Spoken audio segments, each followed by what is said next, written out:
8월 11일 금요일, 오늘 10% 이상 급등한 종목과 그 이유에 대해서 알아보겠습니다. 오늘 장은 오후 5시 키움증권 기준으로 코스피 지수는 0.4% 하락한 2591.26포인트로 마감했습니다.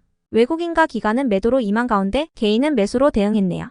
한편 코스닥 지수는 0.1% 상승한 912.20포인트로 마감했습니다.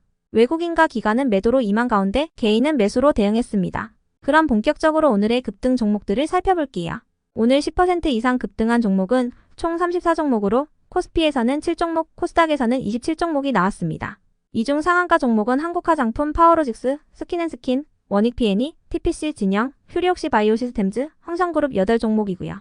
오늘 하한가 종목은 없었습니다. 총 34개의 급등 종목들을 한데 모아서 섹터별로 묶어보니 이게 테마로 나눠볼 수 있었어요. 그 외 나머지는 개별 이슈로 오른 종목들인데요. 먼저 1번 초전도체 섹터입니다. 우리나라 연구팀이 상온상합초전도체라고 주장한 물질 LK99. 이 물질에 대해 검증에 나선 한국초전도 저온학회 검증위원회는 이르면 2주 내로 샘플을 제작하고 이후 일주일 내로 교차 측정까지 마칠 수 있다고 언급했습니다. 검증위는 대략 2주 정도면 샘플이 나올 것으로 예상된다며 결과가 나오는 대로 신속하게 발표하겠다고 밝혔는데요. 해당 소식에 오늘 초전도체를 비롯한 일부 양자 관련주들이 시장에서 부각되었습니다. 다음은 이번 중국 소비 섹터입니다. 어제 중국 정부가 한국 대사관에 한국행 중국인 단체 여행 금지 조치를 해제하겠다는 의사를 전달했다는 소식이 전해진 바 있습니다. 어제부터 연말까지 한국인이 비자를 신청할 경우 지문 채취를 면제한다는 공문도 전달했다고 하는데요. 중국의 한국 단체 여행 허용은 2017년 3월 4드 배치에 따른 보복 조치로 한국행 단체 비자 발급을 중단한 이후 약 6년 5개월 만입니다. 이러한 소식 속 국내 여행업계를 비롯한 항공, 카지노, 면세점, 리조트, 화장품과 의류 등의 기업들도 수혜 기대감을 입은 모습이었는데요. 그 중에서도 특히 화장품 기업들이 오늘 장에서도 강세를 이어갔습니다.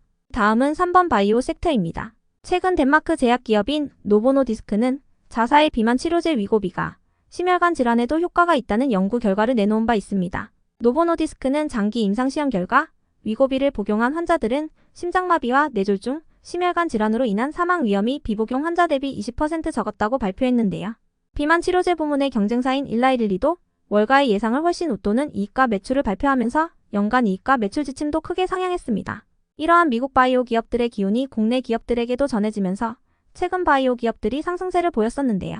오늘은 그 중에서도 최근 기업에 호재가 있었던 종목들 위주로 상승세가 이어진 모습이었네요. 다음은 4번 로봇 섹터입니다. 어제 일부 언론에 따르면 글로벌 협동 로봇 메이커 TM로봇이 엔비디아와 함께 로봇 생산 라인 검사의 효율성을 향상시키는 디지털 트윈 솔루션 개발에 나선 것으로 전해졌습니다. TM로봇은 엔비디아의 아이작신 플랫폼을 결합하면서 로봇 프로그래밍 시간을 70%, 사이클 시간을 20% 단축시키는 것을 목표로 한다고 하는데요. 해당 기술은 협동 로봇의 인식과 동작을 정확하게 시뮬레이션함으로써 가상작업 공간 내에서 많은 개선이 가능한 만큼 다양한 산업 분야에 혁신적인 변화를 가져올 수 있을 것으로 기대되고 있습니다. 이러한 소식 속 오늘 로봇주 일부가 시장에서 부각되었으며 한편 레인보우 로보틱스는 소폭 하락으로 마감했습니다. 그 외 나머지는 개별 이슈로 오른 종목들인데요. 먼저 진영은 국내 대기업과 반도체 대전방지용 필름 막바지 테스트 작업을 진행 중인 한편 2차 전지 방연 필름 상용화도 테스트를 진행 중이라는 소식을 전하면서 상한가로 마감했습니다. 이어서 큐리옥스 바이오시스템즈와 코츠테크놀로지는 어제 신규 상장 후 이틀 연속 강세를 보였고요. 한편 와이랩의 오늘 급등 이유는 파악되지 않았지만 와이랩은 최근 네이버 웹툰의 미국 상장 목표 소식 속 웹툰 관련주로 상승세를 보인 바 있으니 참고해주세요. 이어서 태용은 2분기 호실적을 발표하며 상승했습니다. 한편 동훈하나텍과 텔레칩스는 국내 반도체 수출 물량 회복과 HBM 시장 확대 기대감이 지속되면서 반도체 관련주로 부각되어 상승세를 보였는데요. 삼성전자와 SK하이닉스는 오늘 소폭 하락으로 마감했다는 점 참고해 주시고요. 이어서 나노브릭은 SK증권이 나노브릭에 대해 가전과 가구, 자동차, 건물 내외 장재 등 전방 산업 영역이 넓어질 수 있는 범위가 무궁무진하다는 점에 주목해야 한다고 밝히며 상승했습니다. 다만 SK증권 측에서는 투자 의견 및 목표 주가는 제시하지 않았다는 점 체크해주세요.